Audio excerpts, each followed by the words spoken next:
चलो आ जाते हैं बातचीत आगे की। Accounting ratios chapter number 5 part B, ठीक है, फाइनेंशियल बुक का।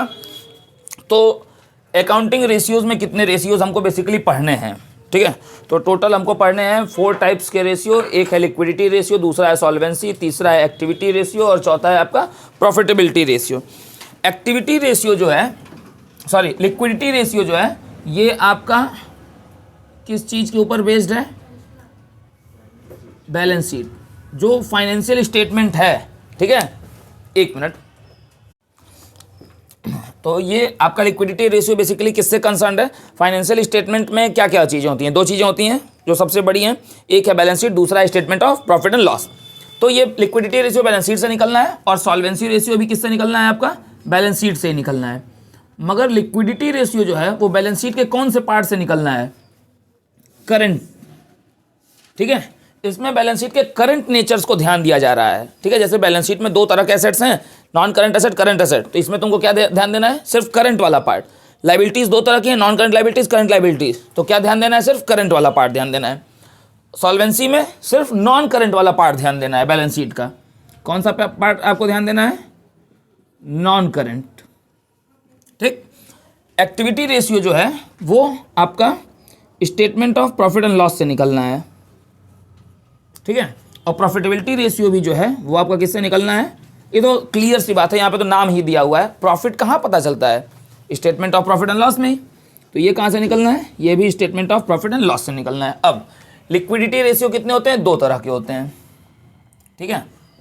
पहला है लिक्विडिटी रेशियो में तुम्हारा करंट रेशियो, और दूसरा है तुम्हारा लिक्विड रेशियो, जिसको हम क्विक रेशियो भी कहते हैं, और या तो हम क्विक रेशियो भी कहते हैं, या तो हम इसको और क्या कहते हैं? एसिड टेस्ट रेशियो भी कहते हैं। इसके मल्टीपल नाम मिलेंगे, एसिड टेस्ट रेशियो भी कहते हैं। तो लिक्विडिटी रेशियो में 2 रेशियो हो गए। सॉल्वेंसी रेशियो कितने तरह के होते हैं? बेसिकली 4 तरह के, ठीक है। तो मैं लिख दे रहा हूँ 3, 4, 5 और 6, ठीक है। सॉल्वेंसी रेशियो कौन कौन से हैं भैया? एक है तुम्हारा डेब्ट टू इक्विटी, ठीक है। डेब्ट टू इक्विटी है एक। दूसरा है तुम्हारा टोटल एसेट टू डेब्ट रेशियो, टोटल एसेट टू डेब्ट, ठीक। हाँ, इसमें थर्ड कौन सा है? बेसिकली 5th नंबर, और ओवरऑल थर्ड कौन सा है तुम्हारा? प्रोप्राइटरी है ना।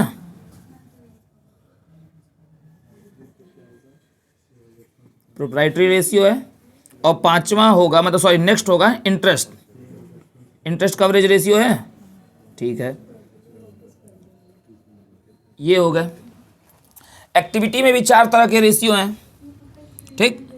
6 हो गया, यहाँ पे 7, 8, 9, 10, ठीक। एक्टिविटी में 4 रेशियो कौन कौन से हैं? एक है तुम्हारा इन्वेंट्री टर्नओवर रेशियो, जिसको हम स्टॉक टर्नओवर रेशियो भी बोलते हैं। इन्वेंट्री टर्नओवर रेशियो होगा एक, इन्वेंट्री टर्नओवर रेशियो। एक होगा तुम्हारा ट्रेड रिसीवेबल होगा, ट्रेड रिसीवेबल टर्नओवर रेशियो। एक इसमें होगा तुम्हारा ट्रेड पेएबल टर्नओवर रेशियो, और एक क्या होगा अगला? 5वां बताओ, सॉरी चौथा बताओ, 4th नंबर वाला वर्किंग कैपिटल, ठीक है। 4th है हमारा working capital turnover ratio, working capital turnover ratio, working capital turnover ratio, ठीक है। प्रॉफिटेबिलिटी में हमारे 5 पढ़ने हैं, तो 10 ये हो गए, 5 यहाँ पढ़ने हैं। इनके 5 के नाम हम बाद में बातचीत करेंगे, ज़्यादा ये नाम जानने में डिस्कशन नहीं। 5 इसमें है gross profit ratio, net profit ratio, operating profit ratio, operating ratio और रिटर्न ऑन इन्वेस्टमेंट, 5 इसमें। तो टोटल हमको इस चैप्टर में कितने नंबर ऑफ रेशियोज पढ़ने हैं? 15। 2 + 4 6 + 4 10 + 5 15 रेशियोज पढ़ने। तो अभी आज हम बातचीत करेंगे करंट रेशियो और लिक्विड रेशियो पे। ये नोट हो गया? आगे बढ़े, इसको मिटा के चलो। देखो भैया, मैं पहले ही लिख दिया था लिक्विडिटी रेशियो हम आते हैं, पहला head current ratio. Current ratio का फॉर्मूला क्या होता है? Current assets by current liabilities, current assets divided by current liabilities. बस इसमें एक चीज़ ध्यान देनी है, इसका आइडियल रेशियो क्या होता है? इसका आइडियल रेशियो क्या होता है? 2:1, या आप और क्या कह सकते हो? 2/1, यानी कि करंट एसेट्स 2x होने चाहिए और करंट लाइबिलिटीज 1 होनी चाहिए। क्लियर? अब दूसरा कौन सा इसमें है? करंट रेशियो के अलावा एक और कौन सा रेशियो है?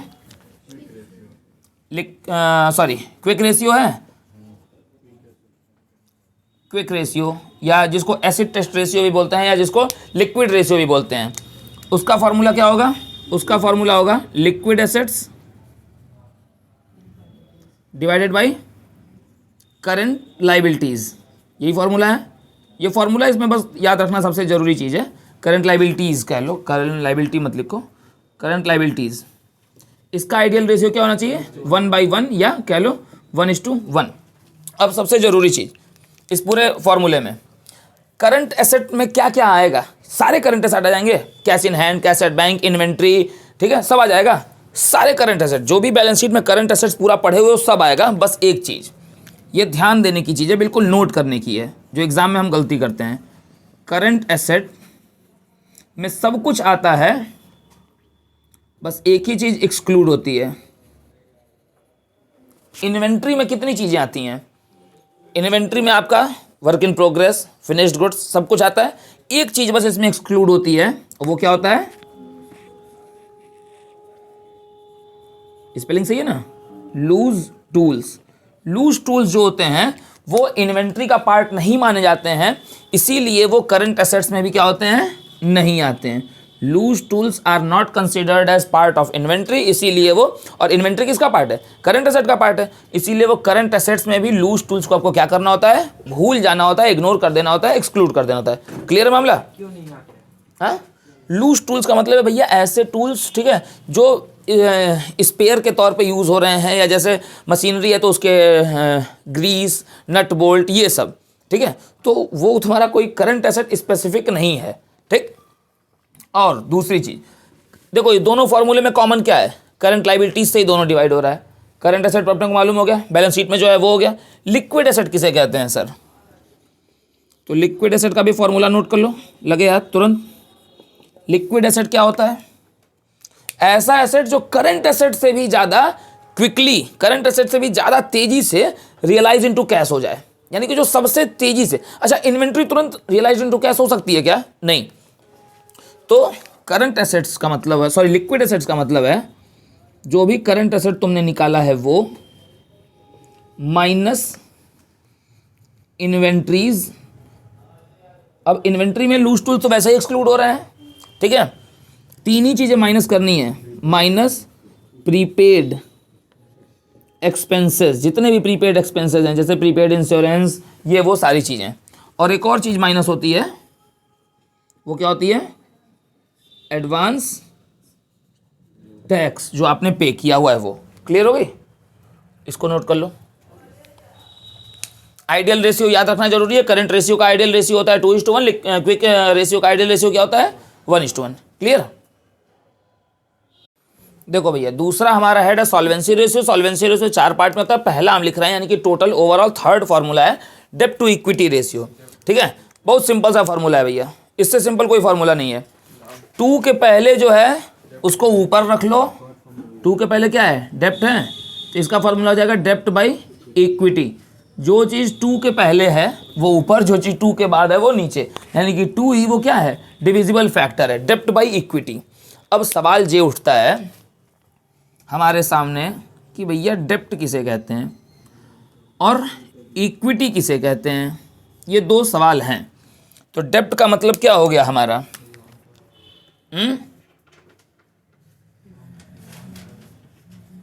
डेब्ट का एक ही मतलब होगा, नॉन करंट लाइबिलिटीज, बस। अब नॉन करंट लाइबिलिटीज में ये याद रख लो कि तुमको क्या क्या पढ़ना था। 4 नॉन करंट लाइबिलिटीज में कितने सब हेड थे? 4 में से 2 सब हेड जो थे वो सिलेबस में थे, जो पढ़ने थे, और 2 नहीं पढ़ने थे। वो 2 कौन कौन से पढ़ने थे? वो 2 जो पढ़ने थे वो था नॉन करंट लाइबिलिटीज को अगर सब हेड में डिवाइड करो तो क्या क्या है? एक था तुम्हारा लॉन्ग टर्म बोरोइंग्स, सबसे पहला था ना, और दूसरा क्या था, एक और पढ़ने के लिए क्या था, लॉन्ग टर्म प्रोविजंस थे। बस इतना ही है। क्लियर हो गई बात। डेप्ट में यही दो चीज़ें आनी है।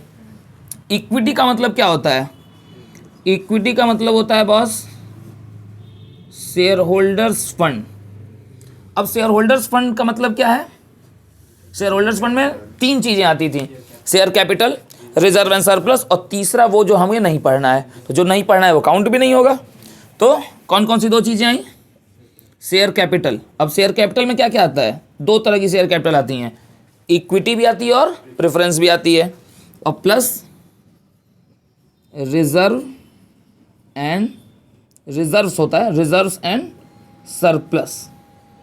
अच्छा रिजर्व्स होता है, ठीक है, और ये नहीं कि अब सरप्लस में तुम सरप्लसेस कह दो, ठीक, मतलब ऐसी कोई खतरनाक इंग्लिश मत बोल दो कि मतलब सुनने वाला भी हंस दे, ठीक है, वो कह दे कि एकदम मतलब वही हो क्या, तो ऐसा नहीं, इससे बचो, सरप्लसेस मत कह देना, रिजर्व्स एंड सरप्लस, ठीक। तो ये हो गया डेब्ट टू इक्विटी, क्लियर। इसको मिटाएं, अगला फॉर्मूला देखो भैया, इसमें सेकंड पार्ट क्या है, टोटल एसेट टू डेब्ट रेशियो, ठीक है। फिर वही वाला पुराना वाला खेल लगेगा, 2 के पहले जो है वो ऊपर चला आएगा, इसका फॉर्मूला क्या बन जाएगा इस हिसाब से, टोटल एसेट्स डिवाइडेड बाई डेब्ट बनेगा। अब टोटल एसेट्स का मतलब क्या होता है, टोटल एसेट्स का मतलब है एसेट कॉलम का पूरा फिगर उठा लो, बैलेंस शीट में से एसेट कॉलम का पूरा फिगर उठा लो। एसेट्स कितने तरह की होती हैं, दो, एक होती है तुम्हारी नॉन करंट एसेट, एक होती है नॉन करंट एसेट, और दूसरी कौन सी होती है, करंट एसेट, क्लियर। और करंट एसेट में क्या एक्सक्लूड होता है, लूज टूल्स, ठीक है, इन्वेंट्री में से। और टोटल एसेट की मीनिंग मिल गई। डेब्ट किसे कहते हैं, अभी अभी हम पढ़ के आए हैं, डेब्ट किसे कहते हैं, डेब्ट का मतलब है नॉन करंट लाइबिलिटीज, और नॉन करंट लाइबिलिटीज में क्या क्या आता है, एक होता है हमारा लॉन्ग टर्म डेब्ट, सॉरी लॉन्ग टर्म बोरोइंग्स, और दूसरा क्या होता है प्लस लॉन्ग टर्म, और क्या काउंट करना है इसमें, लॉन्ग टर्म प्रोविजंस को काउंट करना है। क्लियर हो गई बात। ये हमने टोटल अभी तक 4 फार्मूले पढ़ लिए, 2 फार्मूले हमने उसके और 2 फार्मूले सॉल्वेंसी के, सॉल्वेंसी के 2 और फार्मूले बाकी हैं, ठीक है, निपटाओ इसको भी, फिर आगे बढ़ेंगे। देखो इसका थर्ड फार्मूला क्या है भैया, प्रोप्राइटरी रेशियो। प्रोप्राइटरी रेशियो का मतलब है प्रोप्राइटर का कितना रेशियो है आपके किस में, टोटल एसेट में। तो इसका फार्मूला क्या बनने वाला है प्रोप्राइटरी रेशियो का, हाँ, share holders fund divided by total asset. अब दोनों में से कोई एक भी चीज बाकी है क्या जानने को, शेयर होल्डर्स फंड किसे कहते हैं, share capital plus reserve and surplus, और टोटल एसेट्स का मतलब क्या हो गया, non current asset plus current asset. Note कर लो इसको भी। उसके बाद आ जाते हैं फोर्थ, जगह बची हुई है तो फोर्थ यहीं लिख लेते हैं। इसका फोर्थ क्या है तुम्हारा, इंटरेस्ट कवरेज रेशियो, इसको शॉर्ट फॉर्म में हम ICR बोलते हैं। इंटरेस्ट कवरेज रेशियो का फॉर्मूला क्या लगना है भैया, क्या लगना है इंटरेस्ट कवरेज रेशियो का formula, EBIT, profit before interest and tax divided by interest payable. अब इंटरेस्ट हम किस पे करते हैं, लॉन्ग टर्म बोरोइंग्स पे करते हैं। तो इस फॉर्मूले को आप एक और चीज़ कह सकते हो, profit before interest and tax को और हम क्या बोलते हैं, EBIT बोलते हैं, divided by interest payable. Interest हम किस पे कर रहे हैं भैया, लॉन्ग टर्म बोरोइंग्स पे। क्लियर हो गई बात, हाँ। तो हमारा सॉल्वेंसी रेशियो भी खत्म हो गया। नोट करो, इसके बाद आगे चलते हैं एक्टिविटी रेशियो पे।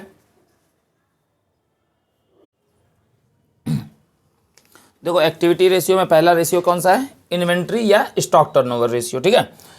फॉर्मूला बोर्ड पे है, इन्वेंट्री टर्नओवर रेशियो, जिसको हम शॉर्ट फॉर्म में मान लो ITR लिखते हैं, तो इसका फॉर्मूला बनता है COGS बाई एवरेज इन्वेंट्री। ठीक, COGS का मतलब क्या होता है? Cost of good sold. Cost of good sold कह लो या कॉस्ट ऑफ मटेरियल कंज्यूम्ड कह लो। क्लियर हो गई बात? अब COGS निकलता कैसे है?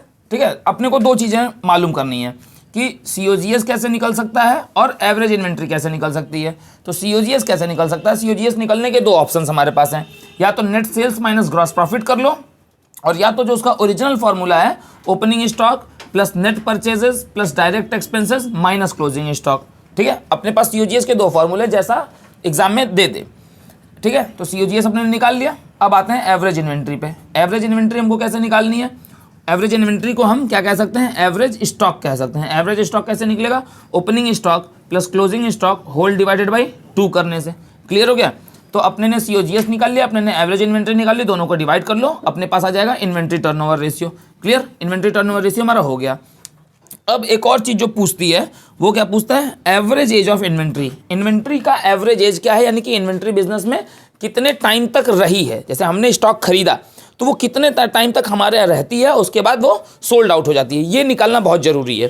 ठीक, तो एवरेज एज ऑफ इन्वेंट्री कैसे आएगी? ठीक है, या तो वो मंथ्स में आ सकती है या तो वो डेज में आ सकती है। अगर मंथ्स में निकालना है तो 12 divided by inventory turnover ratio कर दो। अगर उसी चीज़ को डेज में निकालना है तो 365 divided by inventory turnover ratio कर दो। मान लो कि तुम्हारा रिजल्ट अगर 365 बाई ITR करने से 60 आता है, ठीक है, तो इसका मतलब वो कितने मंथ रही? 2 मंथ रही ना, तो उसको 12 बाई ITR कर दो तो वो रिजल्ट 2 आ जाएगा, और मंथ में वो रिजल्ट 60 आ जाएगा। मगर दोनों का सेंस तो एक ही निकलेगा ना, कि वो 2 महीने हमारे यहाँ, 3 महीने, 2.5 महीने हमारे यहाँ वो इन्वेंट्री रह रही है, और फिर उसके बाद वो क्या हो जा रही है? ऑन एन एवरेज वो रहती है इन्वेंट्री, और उसके बाद उतने दिनों में वो क्या हो जाती है? सोल्ड आउट हो जाती है। क्लियर हो गई बात? अब इसके बाद हम अगले की बातचीत कर लेते हैं, सेकेंड वाले की। ठीक है, देखो इसमें दूसरा क्या है? एक्टिविटी रेशियो में trade receivable turnover ratio, short में हम उसको कह रहे हैं TRTR। ठीक है, ट्रेड रिसीवेबल टर्नओवर रेशियो। अब सबसे पहले तुमको ये जानना है कि ट्रेड रिसीवेबल होता क्या है। तो ट्रेड रिसीवेबल्स जो हैं वो आपके क्या है? Net debtors plus bills receivable. Trade receivable कब होता है? सबसे पहले कि ट्रेड रिसीवेबल बैलेंस शीट में किस पार्ट में आता है? बैलेंस शीट के करंट एसेट में आता है। दूसरी चीज कि ट्रेड रिसीवेबल में डेटर्स प्लस बिल्स रिसीवेबल की बात कही है। डेटर्स और बिल्स रिसीवेबल कब अराइज होते हैं? जब हम बेसिकली गुड्स क्रेडिट पे बेचते हैं, उधार पे बेचते हैं। तो ट्रेड रिसीवेबल का फॉर्मूला क्या होता है? Net debtors. नेट डेटर्स का मतलब है कि इसमें क्या लेना है? डेटर्स माइनस बैड डेट्स को आपको क्या कर देना है? माइनस कर देना। जो भी बैड डेट्स हुए हैं उसको माइनस कर देना है। ठीक है, तो ट्रेड रिसीवेबल टर्नओवर रेशियो का फॉर्मूला देखो यहाँ पे, ये फॉर्मूला इसका है नेट क्रेडिट सेल्स। आपको सिर्फ कौन सी सेल लेनी है? क्रेडिट वाली सेल लेनी है। नेट क्रेडिट सेल्स यानी कि इसमें से सेल्स माइनस सेल्स रिटर्न कर देना है। Net credit sales divided by average trade receivable. Trade receivables का क्या निकालना है तुमको? एवरेज। Average trade receivable. अब एवरेज निकालने का फंडा हमने अभी देखा भी है। एवरेज ट्रेड रिसीवेबल, ठीक है, कैसे निकलेगा? Opening plus closing by 2। जैसे अभी हमने एवरेज स्टॉक जब निकालना देखा है तो हमने क्या देखा? Opening stock plus closing stock by 2। तो एवरेज ट्रेड रिसीवेबल आएगा तो opening plus closing trade receivable by 2। अब ये ट्रेड पेबल आएगा तो ओपनिंग प्लस क्लोजिंग बाई 2 हो जाएगा वहां पे एवरेज ट्रेड पेबल। ठीक है, तो average trade payable average trade receivable आप निकाल लोगे यहां से। Opening trade receivable plus closing trade receivable whole divided by 2। अब उसके बाद इसमें जो आमतौर पे पूछ देता है वो क्या पूछता है? Average collection period. ध्यान दो, कलेक्शन पीरियड वर्ड क्यों लिखा गया है यहां पे? कलेक्शन पीरियड है। जैसे इन्वेंट्री टर्नओवर रेशियो में क्या था? कौन सा रेशियो है इन्वेंट्री टर्नओवर रेशियो में? Average age of inventory. Inventory कितने देर तक या कितने समय तक, कितने महीने तक हमारे बिजनेस में रह रही है। ठीक है, उसी तरह कलेक्शन, आपको कलेक्शन किससे लेना है? पैसा आपको कलेक्ट करने की बात है। कलेक्ट आप किससे करेंगे? अपने डेटर्स से, ठीक है, या अपने बिल्स रिसीवेबल से। बिल्स रिसीवेबल भी डेटर्स का एक पार्ट होते हैं जो बिल लिख के हमको देते हैं।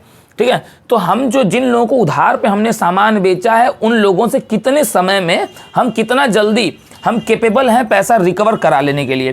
तो अगर मंथ्स में निकालना है सेम वही फॉर्मूला, तो 12 by trade receivable turnover ratio, और अगर डेज में निकालना है तो 365 by trade receivable turnover ratio. Clear? तो जो ट्रेड रिसीवेबल है जस्ट इसी का अपोजिट बनेगा ट्रेड पेएबल। इसको नोट करो, फिर ट्रेड पेएबल पे चलते हैं हम। देखो इसमें अगला क्या है? Trade payable turnover ratio. ठीक है, तो ट्रेड रिसीवेबल था तो ट्रेड रिसीवेबल का फॉर्मूला क्या था? Net debtors plus bills receivable. तो पेएबल क्या होता है, ट्रेड पेएबल्स क्या होता है, करंट लाइबिलिटीज होती हैं। तो इसका क्या फॉर्मूला होना है आपका, net creditors plus bills payable हो जाना है, ठीक है। ये पेएबल की बात कर रहा है। अब क्रेडिटर कब बनते हैं, जब हम गुड्स क्रेडिट पे परचेज करते हैं। बिल्स पेएबल कब बनते हैं हमारे, जब हम गुड्स क्रेडिट पे परचेज करते हैं। यानी कि ट्रेड पेएबल टर्नओवर रेशियो का आपका फॉर्मूला क्या इस हिसाब से बनेगा, नेट क्रेडिट परचेज। अब क्रेडिट परचेज की बात कर रहा है, यानी कि परचेज माइनस परचेज रिटर्न लेना है, divided by average trade payable, ठीक है। एवरेज ट्रेड पेएबल कैसे निकलेगा, वही पुराना फॉर्मूला, ओपनिंग ट्रेड पेएबल। अब ट्रेड पेएबल दिया हुआ है, जैसे ट्रेड रिसीवेबल था, तो आपको मालूम होना चाहिए ना कि रिसीवेबल या पेएबल में क्या आता है। ओपनिंग ट्रेड पेएबल यानी कि opening creditor plus opening bills payable plus closing creditor plus closing bills payable whole divided by 2, क्योंकि ट्रेड पेएबल में दोनों ही आते हैं। तो ओपनिंग फिगर भी क्लोजिंग फिगर भी होल डिवाइडेड बाई 2 करोगे तो क्या आएगा तुम्हारा, एवरेज ट्रेड पेएबल आएगा। अब उसके बाद आगे क्या जानना है, ट्रेड रिसीवेबल टर्नओवर रेशियो में हमारे पास क्या था, एवरेज कलेक्शन पीरियड था, ठीक है। आप कितने देर में, कितने समय में, कितने मंथ्स में आप पार्टी से पैसा पा रहे हो। तो वैसे ही अगर गुड्स उधार खरीदे हुए हो तो आपको भी तो पार्टी को पे करना पड़ेगा। तो आप कितने सॉल्वेंट हैं कि पार्टी को आप पैसा पे कर पा रहे हैं, कितने टाइम में। तो आपका एवरेज पेमेंट पीरियड कैसे निकलेगा, 12 divided by trade payable turnover ratio, अगर मंथ्स में निकालना है तो, और अगर डेज में निकालना है तो हम क्या कर लेंगे, 365 कर लेंगे, divided by trade payable turnover ratio. Clear हो गई बात। इसके बाद फोर्थ हमको पढ़ना है वर्किंग कैपिटल टर्नओवर रेशियो, ये नोट कर लो, उसके बाद उसको भी पढ़ लेते हैं। देखो आखिरी है एक्टिविटी रेशियो में वर्किंग कैपिटल टर्नओवर रेशियो। सबसे पहले अपने को ये जान लें कि सर वर्किंग कैपिटल किसे कहते हैं। वर्किंग कैपिटल क्या होती है, वर्किंग कैपिटल का फॉर्मूला यूज होना है current assets minus current liabilities. ये 11 से भी हम पढ़ते हुए आ रहे हैं कि working capital is equal to होता है current assets minus current liabilities, ठीक है। अब वर्किंग कैपिटल टर्नओवर रेशियो का फॉर्मूला क्या लगना है, नेट सेल्स। देखो नेट सेल्स लिखा हुआ है, कैश सेल्स या क्रेडिट सेल्स नहीं, net sales divided by working capital. Working capital तुमने यहां से निकालना सीख लिया, current asset minus current liability करके। नेट सेल्स कैसे निकलती है, cash sales plus credit sales minus sales return. Sales return को हमने क्या लिखा है, एसआर लिखा हुआ है। क्लियर हो गई बात, ठीक। तो वर्किंग कैपिटल का फॉर्मूला हो गया current asset minus current liability, net sales का फॉर्मूला हो गया cash sales plus credit sales minus sales return, और वर्किंग कैपिटल टर्नओवर रेशियो का फॉर्मूला हो गया net sales divided by working capital. Clear, ये थर्ड खत्म हो गया एक्टिविटी रेशियो। फोर्थ हमको पढ़ना है जिसमें 5 फॉर्मूले हमको पढ़ने हैं, प्रॉफिटेबिलिटी रेशियो, ठीक है। इसको नोट करो, फिर हम प्रॉफिटेबिलिटी रेशियो पे चलते हैं। देखो इधर इसमें है 5 रेशियो पढ़ने को, 3 रेशियो एक साथ हमने बोर्ड पे लिख दिए हैं। सबसे पहला क्या है आपका ग्रॉस प्रॉफिट रेशियो। देखो प्रॉफिट 11th में हमने पढ़ा है कितने तरह के होते हैं, 3। ग्रॉस प्रॉफिट, उसके बाद कौन सा प्रॉफिट आता है, ऑपरेटिंग प्रॉफिट, और एंड रिजल्ट क्या आता है, नेट प्रॉफिट। तो प्रॉफिटेबिलिटी रेशियो में, ठीक है, ग्रॉस प्रॉफिट रेशियो पढ़ना है, ऑपरेटिंग प्रॉफिट रेशियो पढ़ना है, नेट प्रॉफिट रेशियो पढ़ना है, और 2 और रेशियो है उसके बारे में हम बाद में बातचीत अभी करेंगे। तो ग्रॉस प्रॉफिट रेशियो को हम शॉर्ट फॉर्म में जीपी रेशियो कहते हैं। जीपी रेशियो का फॉर्मूला क्या है, gross profit divided by net sales multiplied by 100, ठीक है। बस फॉर्मूला सुनते रहो, खेल समझ में आ जाएगा। ऑपरेटिंग प्रॉफिट रेशियो, इसको हम शॉर्ट फॉर्म में ओपी रेशियो कहते हैं।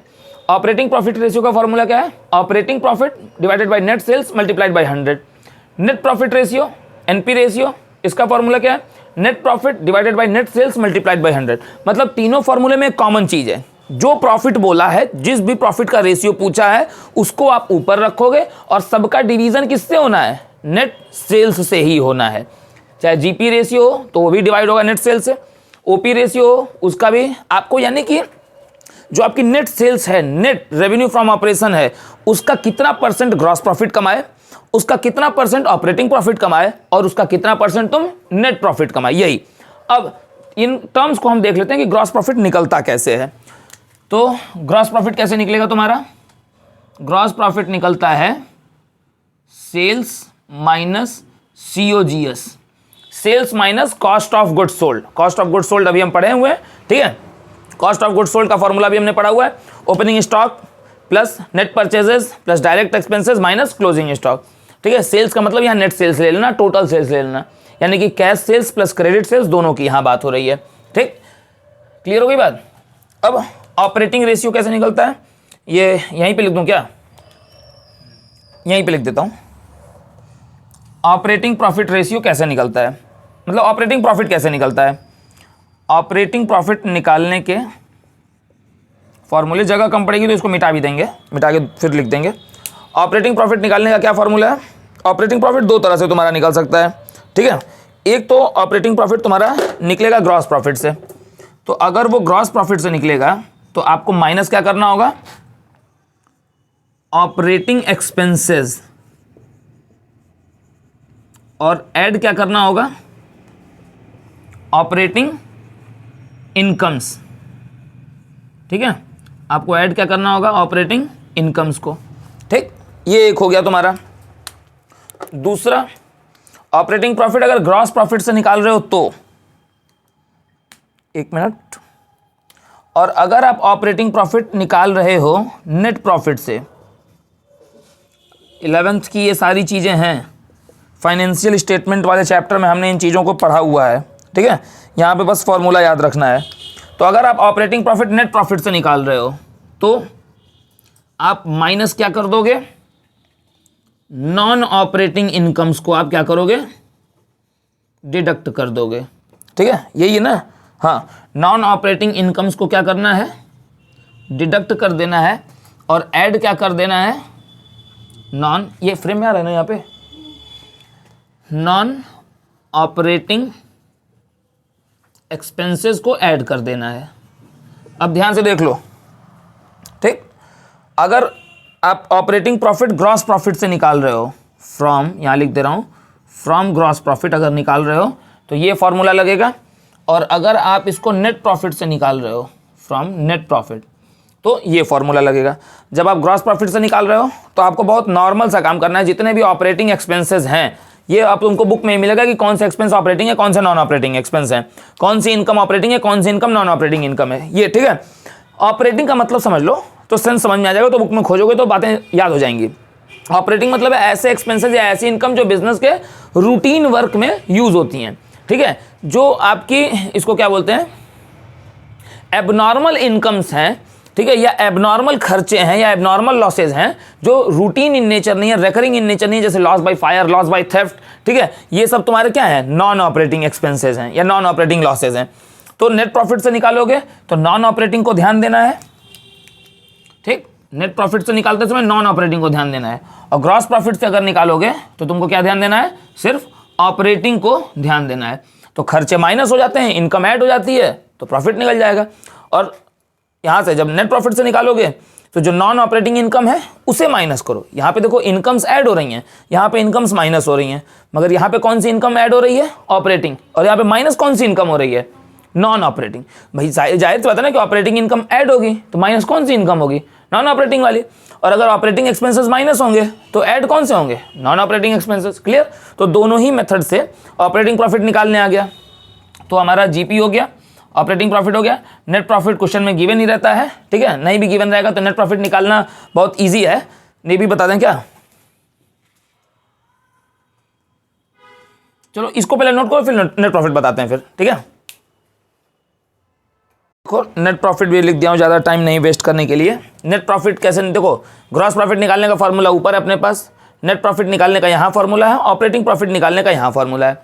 नेट प्रॉफिट को ही ईएटी कहते हैं, अर्निंग आफ्टर टैक्स, ठीक है।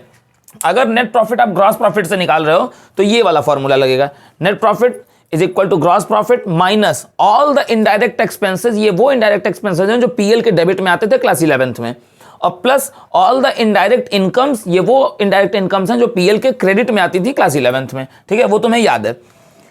अब नेट प्रॉफिट अगर आप ऑपरेटिंग प्रॉफिट से निकाल रहे हो, यानी कि आपको नेट प्रॉफिट ग्रॉस से निकालना है तो एकदम इनिशियल स्टेज से चलना होगा, आपको सेंटर स्टेज से निकालना है ऑपरेटिंग से।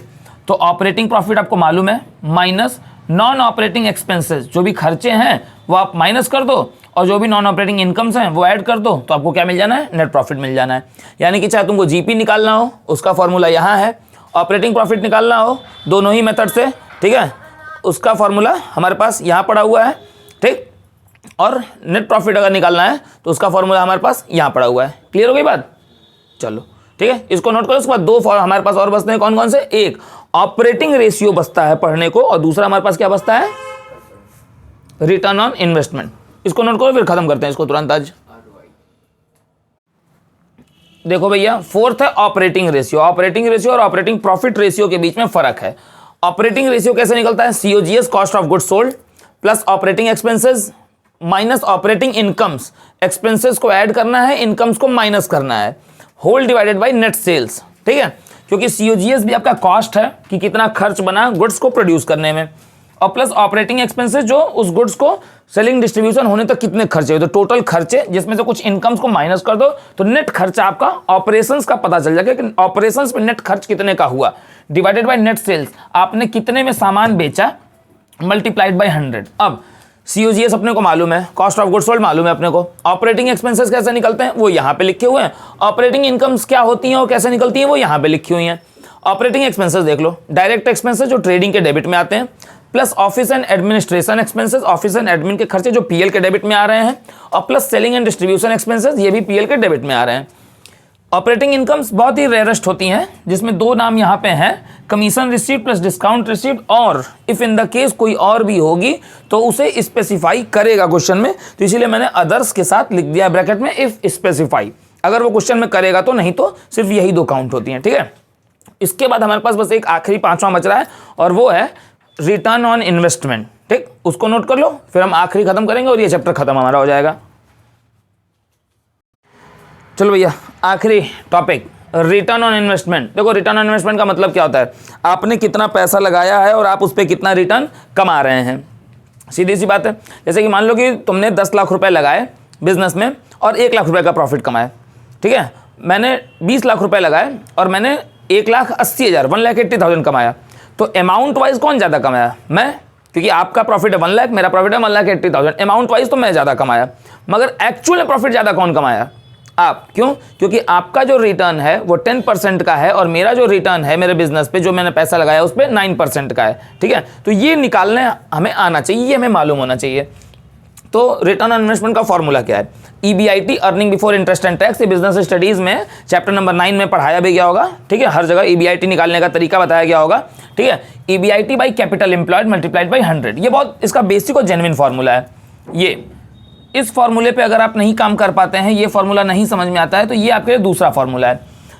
EBIT को ही कहते हैं earning before interest and tax, net profit before interest tax and dividend, क्योंकि डिविडेंड किसको मिलता है? शेयर होल्डर्स को, और डिविडेंड कब मिलता है? प्रॉफिट होने पे।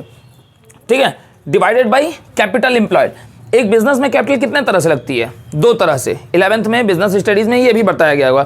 ठीक है, एक ओनर्स फंड होता है, दूसरा बोरोवर्स फंड होता है। ओनर्स फंड कहाँ लिखा जाएगा? शेयर होल्डर्स फंड में। शेयर होल्डर्स फंड में क्या क्या लिया जाएगा? शेयर कैपिटल लिया जाएगा और रिजर्व एंड सरप्लस लिया जाएगा। शेयर कैपिटल में क्या क्या लिया जाएगा? इक्विटी और प्रेफरेंस दोनों लिया जाएगा। और बोरोवर्स फंड में क्या आएगा? बोरोवर्स फंड में आएगा non current liabilities. Non current liabilities में हम 2 ही पढ़ते हैं। नॉन करंट लाइबिलिटीज में 4 सब हेड होते हैं, हम पढ़ते कितने हैं? सिर्फ 2। कौन कौन से 2? एक लॉन्ग टर्म बोरोइंग और दूसरा लॉन्ग टर्म प्रोविजंस। ठीक है, और कैपिटल, अगर मान लो कि क्वेश्चन में कैपिटल नहीं गिवन है, सिर्फ सारे एसेट्स का जिक्र है, सिर्फ एसेट्स का जिक्र है, तो कैसे निकालोगे? 11th में अकाउंटिंग इक्वेशन पढ़े हो, assets is equal to liabilities plus capital. उसी फॉर्मूले पे क्या हो जाएगा? कैपिटल इज इक्वल टू क्या हो जाएगा? Assets minus external liabilities. ठीक है, बेसिकली उसमें तुमको कौन सी लाइबिलिटी को ध्यान देना है? सिर्फ करंट लाइबिलिटी को। एक्सटर्नल में कौन से ध्यान देना है? सिर्फ करंट लाइबिलिटी को। क्लियर हो गया मामला? तो ये टोटल हमने 15 फॉर्मूले पढ़ लिए। ठीक है, बाकी हम कुछ क्वेश्चंस लगा लेंगे इसके, जो कि बेसिकली मैं कोशिश करूंगा कि हम ऑनलाइन अगर हो जाए तो ठीक है, नहीं तो वो अगर नहीं हो पाएगा तो उसमें कोई दिक्कत नहीं है। ये फॉर्मूले हैं। ठीक है, तो बातचीत यहीं पे ख़त्म करते हैं। ठीक, इसको नोट कर लो और सारे बच्चों बाय बाय, जय हिंद।